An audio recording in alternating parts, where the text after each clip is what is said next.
Uh, we've seen how to derive the potential energy expression for one dimensional finite elements. Today what we will see is if we have the expression for the potential energy, how do we use that to solve for Q, that is the displacements. We know that once I have the displacements, I can calculate the stresses, strains and the variation of stresses and strains in the body. Okay. So, we have seen that we have been representing Q by a vector which is given by Q1, Q2 till Qn if there are n nodes in the body. Okay. N is the number of nodes, the number of nodes. Okay. And F, which is the force vector, which is F1, F2, F3 till Fn, both these are global vectors or global matrices. Q is a global displacement matrix, F is a global force matrix, and K is a global stiffness matrix. This global stiffness matrix will be n by n matrix, and the terms of these matrix I am writing them as K11, K12 till K1n in the first row and so on. Okay, so this is a global stiffness matrix, and we have seen that the potential energy pi is equal to half of Q transpose K Q minus Q transpose F. Okay, if I expand out this term, okay, what I will get will be an expression of this type. Let us say half let us say I will put this in brackets, Q1 K11 Q1 plus Q1 K12 Q2 plus Q1 K13 Q3 so on up to Q1 K1n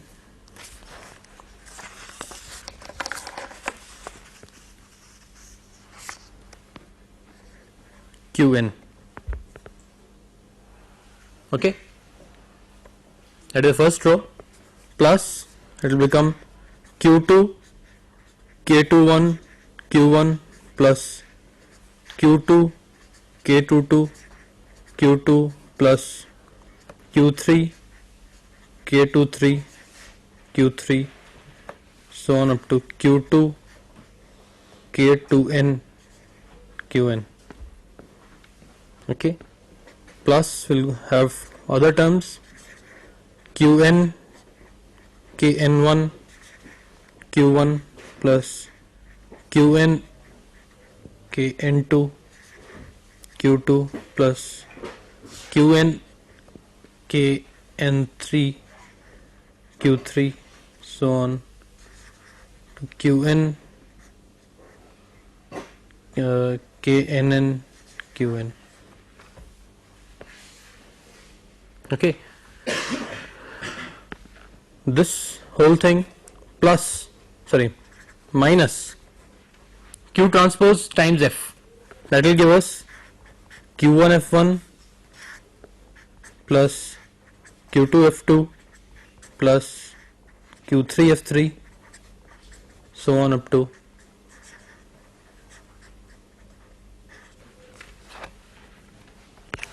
okay.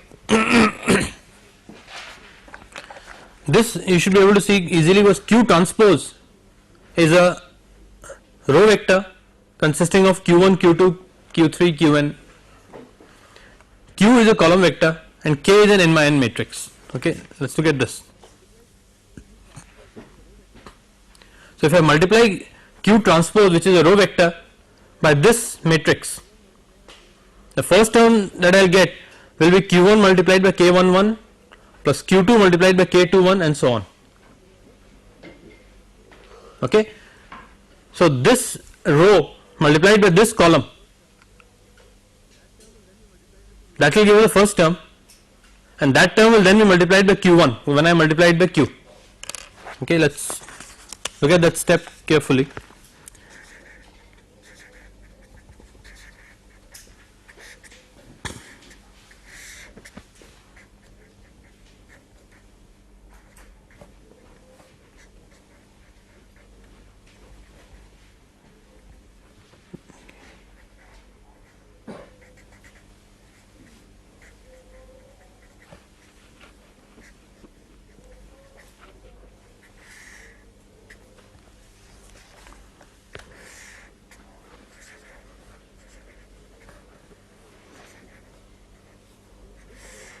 this is the expression we have to evaluate. If I take this row and multiply it by this column, okay, the first term that I will get would be q1 multiplied by k11 plus q2 multiplied by k21 plus so on up to qn multiplied by kn1. Okay, similarly, if I take this row and multiply it by the second column, I will get the terms q1 multiplied by k12 plus q2 multiplied by k22 so on up to qn multiplied by kn2, and I will get a row of terms like this. If I take this row of terms and multiply it by this column, this set of terms is multiplied by q1, okay, plus this set of terms is multiplied by q2, so on till the last term will be multiplied by qn. Okay, if I multiply this set of terms with q1, I will get this first line that I have written. Okay.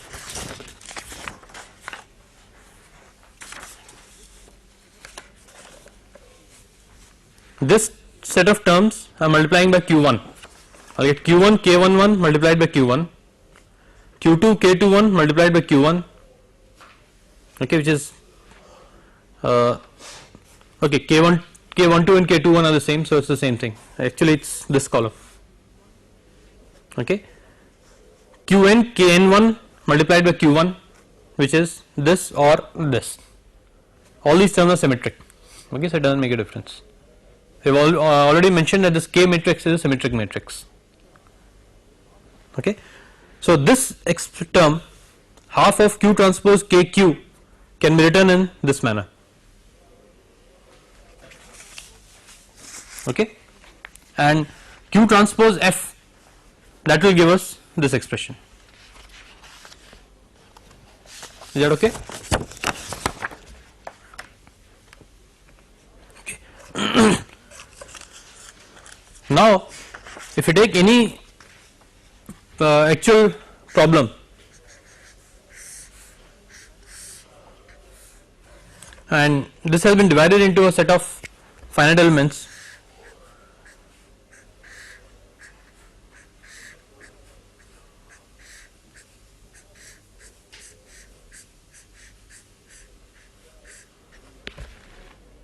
okay, typically we will have some boundary conditions. Let us say this is my node number 1, this is my node number 2, this is 3, 4 and so on up to n. Okay, let us say in this case I have some loading, I am taking a one dimensional loading, so I have some loads acting in this direction. Okay, so if I take this particular problem, my boundary conditions typically would be of the form, let us say q1 is equal to 0. Okay, or if let us say even this end is fixed, I might also have a constraint like qn is equal to 0.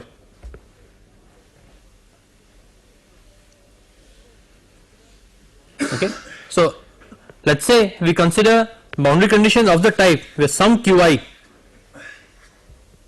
is equal to ai.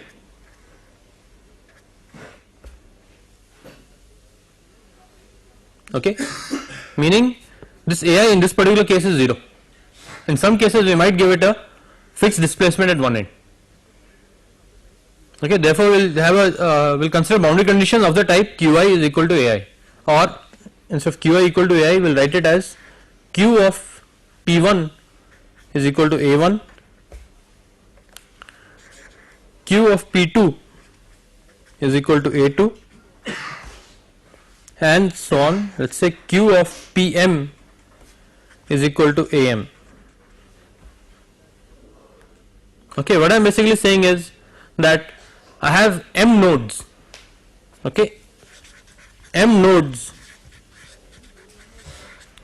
which are constrained, and these node numbers are p1, p2 till pm. So I have got m nodes and these m nodes are constrained by displacements a1, a2, am. Okay, so in this case I have q1 equal to 0 and maybe qn equal to 0. So p1 will be equal to 1, p2 will be equal to n, a1 will be equal to 0 and a2 will be equal to 0. Okay, that will give me these two constraints. Okay, so if I consider constraints of this type, where some particular node number is constrained to have a fixed displacement. Okay, these type of constraints are what we will refer to as single point constraints.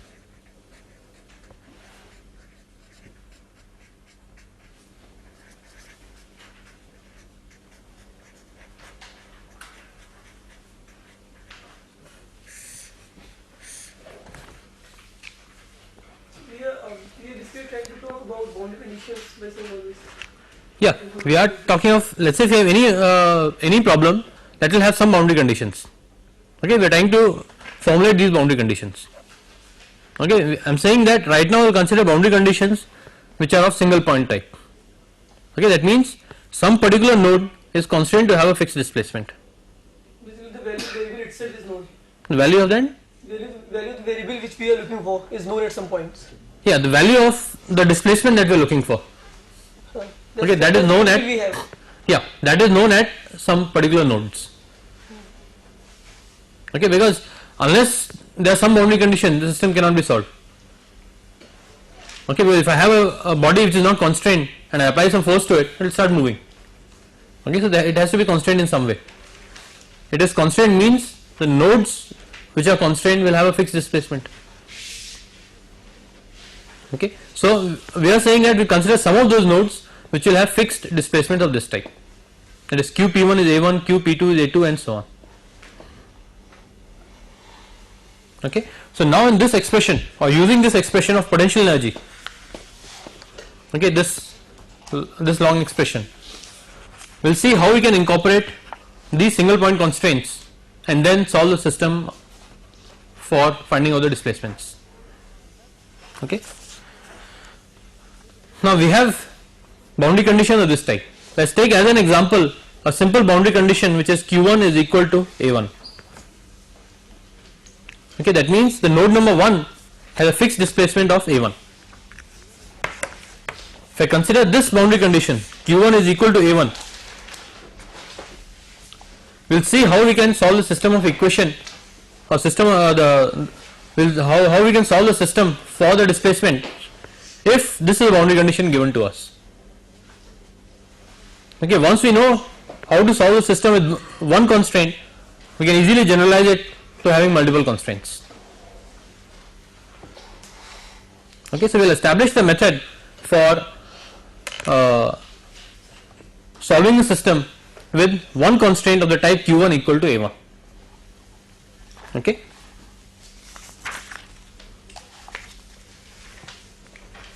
Now if we look at this expression and I add the constraint that q1 is equal to a1, this potential energy expression I can replace all q1s by a1s. Okay, because my constraint is q1 is equal to a1. Okay, so let's say in this I'll just change it over here. All q1s I'll change them to a1s.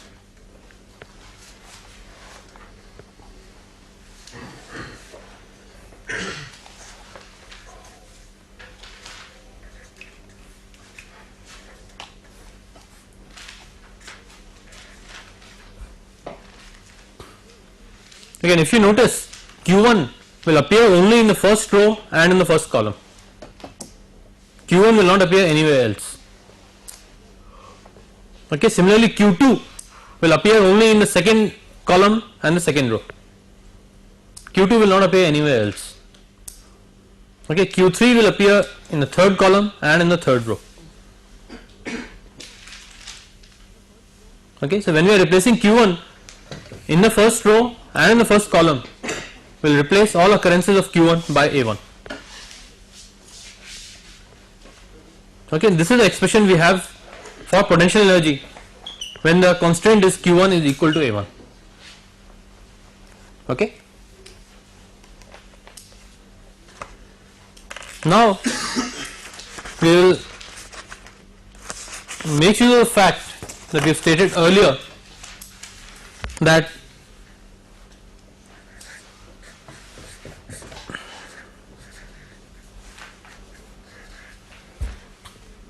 we mentioned earlier that if we have a potential energy expression, this is the potential energy expression we have.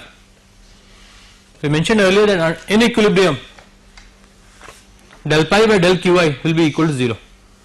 Qi are the different parameters that we have. Okay, in fact, when we stated the Rayleigh-Ritz method, we mentioned that the partial derivative of the potential energy with respect to each of the parameters should be equal to 0. Okay. So, if you use this constraint, the first expression that we will get, Q1 in this case is a constant, because I said Q1 is equal to A1. Okay. I said Q1 is equal to A1. So, first derivative will be with respect to Q2, del pi by del Q2, and if I have to differentiate with respect to Q2, let us look at this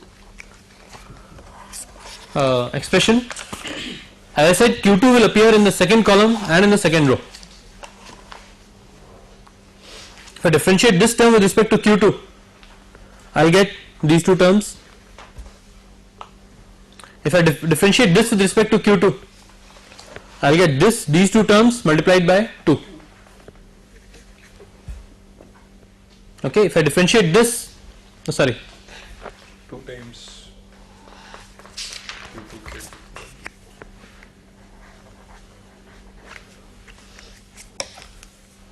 okay, if I differentiate this with respect to Q2, I will get this term. If I differentiate this term with respect to Q2, I will get this. If I look at the second column, if I differentiate this with respect to Q2, I will get this. Okay. Similarly, the next term that I will have over here will contain that would be K32, that will be multiplied by Q3 and Q2. Okay. So, when I differentiate this with respect to Q2, I will get this term. If I differentiate this, I will get this term. Okay. And all this is multiplied by half. And Q2 is also appearing in the first term. If I differentiate this with respect to Q2, I will get this term. Okay. Now, from symmetry, I know that K12 is the same as K21,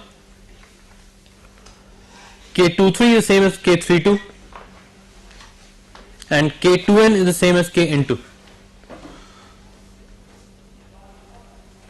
Okay. So, this column is the same as this row. So, I can basically say 2 times the row, and half of that will again cancel out. Okay. So, when I differentiate this with respect to Q2, I will basically get this one single row of the terms that I have underlined. That K22 is not repeated. I have a factor of 2 anyway. Okay. So, that will get cancelled out. So, basically I will get this term plus this term plus this term plus this term and so on. Okay. Minus I will get F2. Okay. So, what will I get?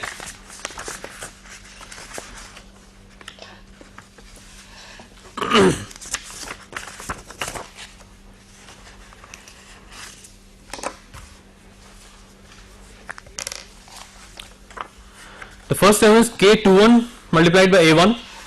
So, I will get this will be equal to K21 multiplied by A1. The second term is K22 Q2, half of that. So, plus K22 times Q2 This will be K23 times Q3 will be plus K23 times Q3, so on up to plus K2n times Qn. This is this last term that I have minus F2. I'll say minus F2.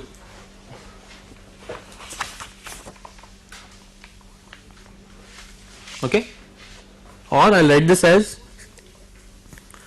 I'll see this K21 times A1 is a constant and so is F2. The only variables here are Q2, Q3 till Qn. Okay, so I'll write this as K22 times Q2 plus K23 times Q3. Qn is A2. Again? Qn is A2. Qn is A2. What is A2? No constraint on this side. I have taken only one constraint right now, that Q1 is equal to A1. If I have two constraints, I will generalize this thing later on. Okay, so I am taking only one constraint, that Q1 is equal to A1. Okay, so K22 times Q2 plus K23 times Q3, this will go on up to K2n times Qn, and this minus, I will say F2 minus K21 A1. Okay, this is del pi by del Q2 and this has to be equal to 0. Okay, similarly if I find del pi by del Q3, okay, I will carry out the differentiation with respect to Q3 now. When I differentiate with respect to Q3, I will get this term, I will get this term, so on I will get a column of terms from here, plus I will get a row of terms from here, okay, and I will get this term. Okay, if I simplify them, what I will get finally, I will get this will give me A1 K13, or if I am writing K21, let me write, okay, A1 K13 plus K23 times Q3, sorry, K23 times Q2 plus K33 times Q3, so on up to plus K3n times Qn minus F3. Okay, and again A1 K13 I will take it along with F3, so this will be equal to K23 times Q2 plus K33 times Q3, so on, plus K3n times Qn minus F3 minus K31 A1. K13 and K31 are the same. Okay, I can write either, it does not make a difference. Okay, and this again has to be equal to 0. Okay, this way I can write down a system of equations. This is del pi by del Q3. My last term would be del pi by del Qn. Okay, and that I will get a similar expression which will give me K2n times Q2 plus K3n times Q3, so on till plus Knn times Qn minus Fn minus Kn1 times A1 will be equal to 0. Okay. So this way I now have a system of equations. Okay, and this system of equations has got n minus 1 equations in it, and it has n minus 1 variables. Okay, but initially we had n nodes. Out of those n nodes I have constrained 1. So my variables are q2, q3 till qn, which are n minus 1 variables. And my differentiation has been with respect to q2, q3 till qn, which is again n minus 1 equations. Okay, so I have n minus 1 linear equations and n minus 1 variables. I can solve them out directly. So, but then what was the need for the constraint? Because if we wouldn't have had constraint, we would have had n equations in n variables and we Well, could still solve. well, then you would find that the equations won't be independent. Independent. And that you can see very easily. If I take any object like this and I give it a force, okay, the object is going to move. Okay, if the object is going to move, the deformations they're all the same. So I think So that's going to be a trivial solution. Just one minute. That is going to give me a trivial solution. Okay, so if we try to differentiate and get that, we'll get the system of equations to be dependent. They won't be independent of one another. Okay, you were saying something? Because, contrary to this, I think the equation would be independent, but we won't be having a unique answer. Because it means the whole system is floating anywhere in the world, anywhere. So we'll be having If you have any equation and n variables, and the equation independent, then you will always get a unique solution. The only time when you don't get a unique solution is when the system are dependent. Okay. So coming back to these equations, now you got a system of n minus 1 equations. Let's just rewrite these equations. This equation I can write that as the first one, k22 q2 plus k23 q3 so on till k2n qn is equal to f2 minus k21 a1. Okay. The second equation that we have is k23 q2 plus k33 q3 so on till k3n qn is equal to f3 minus k31 a1. Okay, and the last in the series would be k2n q2 plus k3n q3 so on till knn qn will be equal to fn minus kn1 a1. Okay, basically I have written this equation, and I just rewritten these equations again. Okay, now I will write this again in a matrix form, and this system of equations, this can be written as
okay.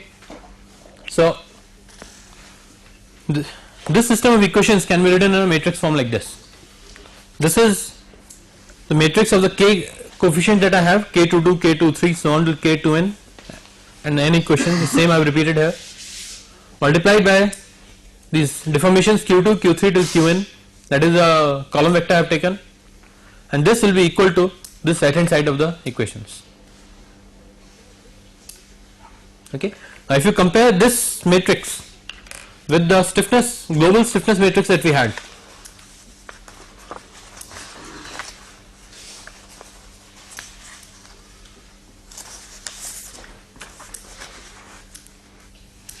with this global stiffness matrix, okay, you will find that these terms are all the same as these terms, except that the first column and the first row have been deleted. Okay, Q2 to Qn is the same as the Q vector, except that Q1 has been deleted, and this force vector is the same as this force vector, except that F1 has been deleted and these terms have been subtracted. What has been subtracted? I have taken the first column of the stiffness matrix, multiplied it by A1 and subtracted it from each of these terms. Okay. K21 multiplied by A1, that is this term, K31 multiplied by A1 will be a term here, Kn1 multiplied by A1 is a term here. So these individual terms are subtracted from F2, F3, so on till Fn.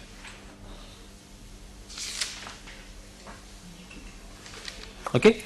So this system of equations, you write them as, we'll say K prime Q prime will be equal to F prime.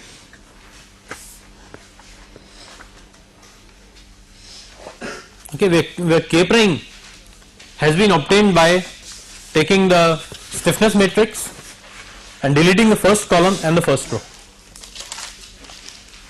Okay, Q prime has been obtained by deleting Q1, and F prime has been obtained by deleting F1 and subtracting this column multiplied by A1 from the other four terms.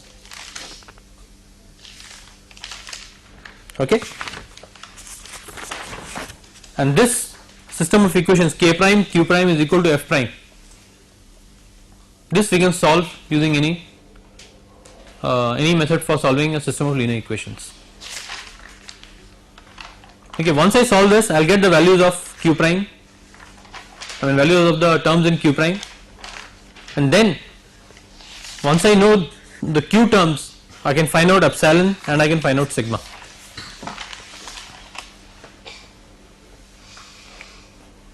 Okay, so the basic method of solving is that we will first establish the finite element problem by specifying Q, F and K. We will get the global matrices, so, add the boundary conditions, get these modified matrices. Okay, this is a modified stiffness matrix. I have modified it by removing the first row and the first column. Okay, my constraint was Q1 is equal to A1. Since Q1 was constraint, I deleted the first row and the first column and I got K prime. I got Q prime by removing Q1 and I got F prime by modifying F. Okay, I modify the three matrices K, Q and F and I get this system of equations which I can solve to get the different values of Q. Okay, so this is how we can solve the finite element problem or a one dimensional finite element problem. Any questions up to this point?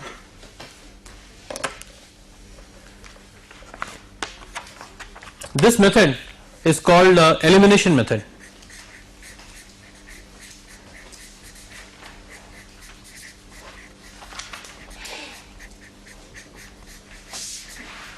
It's called the elimination method because we are eliminating one row and one column and corresponding terms from Q and F. Okay, we initially had n equations, n by n matrix in Q, in K. We eliminated some terms out of it. We eliminated Q1. The constraint variable Q1 is being eliminated. Okay, that is why we are saying it is an elimination method. Okay, this is the elimination method for solving for Q. Okay, Any questions up to this point?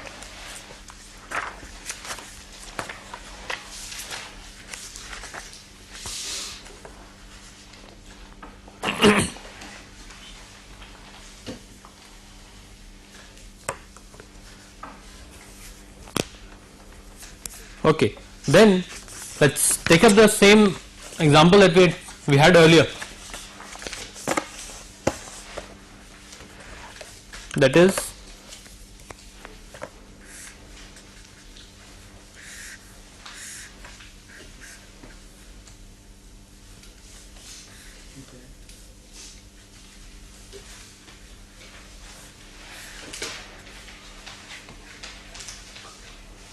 I think this dimension was 6 inches, this was 3 inches, and the load here was 100.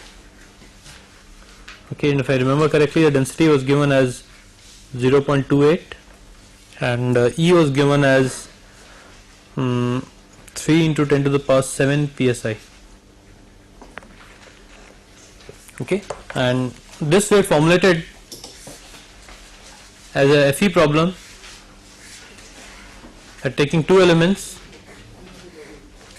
like this. For the first element A1, the area of cross section we said would be 5.25. For second element, the area of cross section A2 would be 3.75 square inches. Okay, and we had found out the local stiffness matrix, the element stiffness matrices K1, K2 as E1 A1 by L1 into 1 minus 1 minus 1 1, and this was similarly E2 A2 by L2 multiplied by 1 minus 1 minus 1 1. Okay. The constraint, this is node number 1, this is node number 2, this is node number 3. My constraint in this case says Q1 will be equal to 0. Okay, and I'd also derived the global stiffness matrix K as a 3 by 3 matrix. Okay, and you can check up the figures. I think the figures are something like this. I might be wrong at that, you can correct me.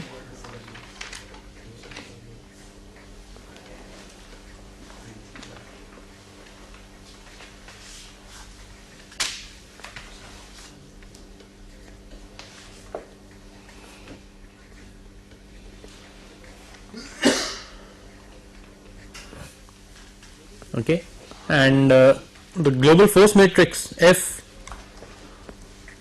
I think was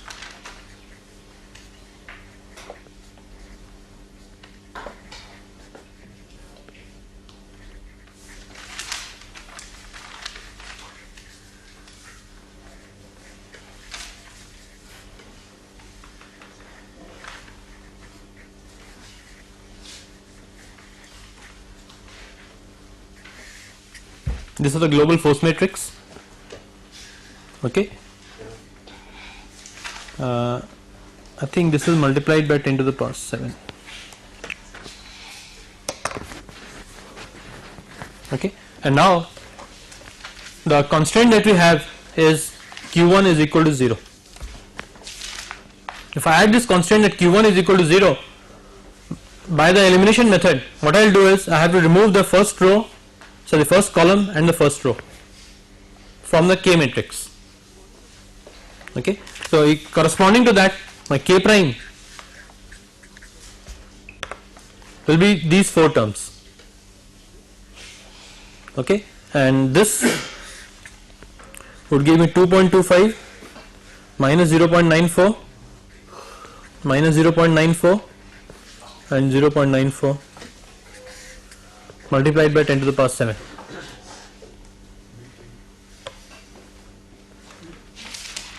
Okay, my F prime would be this matrix F with the first term deleted. Okay, and from the other 2 terms I have to subtract. What do I have to subtract? A1 multiplied by Q1. K21 multiplied by A1 So here I will have to subtract K31 multiplied by A1, but A1 is 0. Okay, so my F prime will be equal to these two terms, that is 54 into 0.28 plus 100, and this would be 22 into 0.28 transpose. So this will be F prime, and Q prime is of course Q2 Q3. Okay, so my system of equations will now become K prime Q prime is equal to F prime. Okay, where K prime and F prime are given by this, and of course Q prime is equal to Q2 Q3. Okay, so now I have a system of equations, two variables, two equations. I can easily solve it out, and I think if you solve it, we get values like Q2 is equal to 0.93 into 10 to the power minus 5 inches, and Q3 is equal to 0.99 into 10 to the power minus 5 inches. Okay, this means that Q2 is a deformation here. The deformation here is 0.93 into 10 to the power minus 5.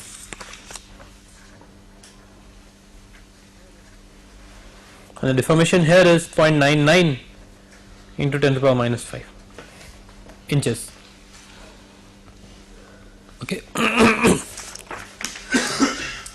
These are Q2, Q3, and of course Q1 is equal to 0. Okay. So now my Q vector, which is Q1, Q2, Q3 transpose, is these three terms. Q1 is 0, Q2 is this much, Q3 is this much. Okay. Now if I have to find out epsilon, that is the strain, my epsilon in the first element is given by B times Q.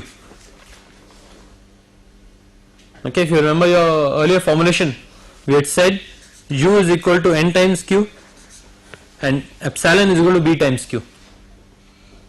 Okay, and what is B? B is 1 over length of the element multiplied by minus 1 1. This is equal to B. Okay, so B in this case, the length of the element is 12 inches, so B would be 1 by 12 into minus 1 1 multiplied by Q.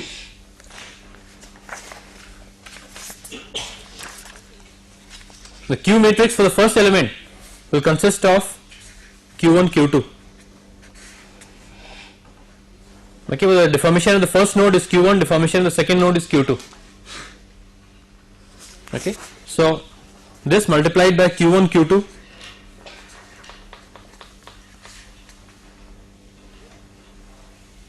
okay, and this you can find out what that would be. We know Q1 as 0 and Q2 as 0.93 into 10 to the power minus 5. Okay, so from this you can get the value of epsilon in the first element. Similarly, epsilon in the second element will be B times Q, which will be 1 over 12 into minus 1 1 multiplied by Q2 Q3. Okay, and Q2 and Q3 are again obtained from here. So I can get the value of epsilon in the second element.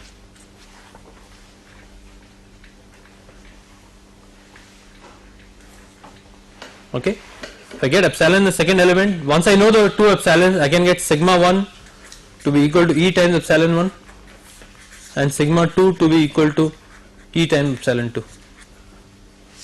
I can get the stresses and the strains in both the elements. Okay, we have already mentioned right in the beginning that the stresses within the element will be constant, the strains within the element will be constant. Okay, because we have assumed that there is no variation of strains within the element. Okay, these elements are constant strain elements. So the strain within this element will be constant and will be at the level of epsilon 1. The strain within this element will be constant and at a level of epsilon 2. Okay. So this is how we can solve a problem like this for finding out the deformations, stresses and strains. The basic thing we do is we formulate it as a finite element problem, find out the elemental stiffness matrices and the force matrices, assemble the global matrices and then apply the boundary conditions and use the elimination method to find out the values of Q. Okay, once we know Q, we can go back and calculate epsilons, that is the strains and the stresses.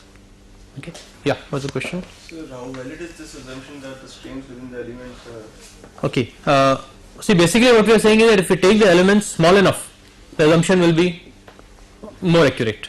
How do we decide it is small enough? How do we decide whether it is small enough? Okay, typically for deciding whether it is small enough, one way is that you keep adjusting your element size to see whether you have reached a certain level of accuracy. Or what you do is, if in a certain area you expect that the stresses will be very high, there you take a smaller element size. Okay, if you take a smaller element size, your assumption will be more accurate. The areas where you don't expect very high stresses, you don't want a very accurate estimate of stresses and strains there, you can take larger element size. Okay, but whatever the element size be, the assumption will never be 100% accurate. We have methods of estimating the error. Okay, we try to estimate how much is the error that has been introduced. We won't go into that at the moment. Okay, any other questions? Okay, in that case I will stop now. In the next class we will see another method of solving the same system of equations, that is the penalty approach, and then we will go on to the Galerkin's method.